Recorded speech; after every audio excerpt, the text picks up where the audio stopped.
Merci beaucoup. Pour le MoDem, Monsieur Hamouche, oui, allez-y.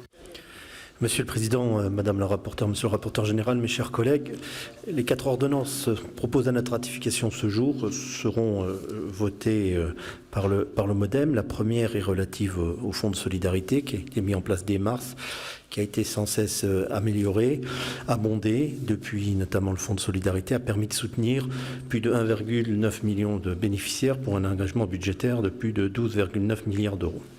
Donc nous nous réjouissons au niveau du groupe MoDem des annonces du ministre de l'économie, des finances et de la relance la semaine dernière qui permet d'affiner encore plus le dispositif.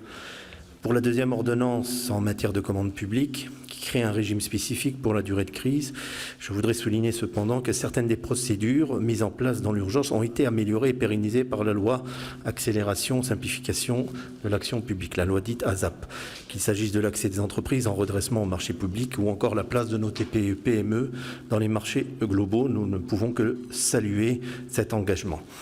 La réorganisation de BPI France, vous avez souligné effectivement que dans le cas du calendrier, c'est vrai que aurait été peut-être préférable de l'auditionner aujourd'hui, et voilà, mais bon, c'est les contraintes de calendrier, augmente les fonds propres et partant la surface d'investissement est aussi un motif de satisfaction. Enfin, l'aménagement du régime de l'octroi d'avance en compte courant, qui est une véritable inquiétude sur le terrain pour les organismes et pour les entreprises, eh bien, vont permettre à sociétés à capital à risque de soutenir à peu de frais la trésorerie des entreprises en difficulté qui en ont grandement besoin dans le contexte que nous connaissons. Ce texte, faut-il le souligner, illustre à la perfection ce que doivent être les ordonnances, des textes courts pour faire face à des situations difficiles et temporaires, des textes qui répondent à des demandes très pratico-pratiques et qui, pour la pérennisation de leur dispositif, ne peuvent faire l'économie d'un débat approfondi devant la représentation nationale. Et nous voterons donc sur ces 4 points, sur 4 ordonnances, nous les voterons de manière favorable.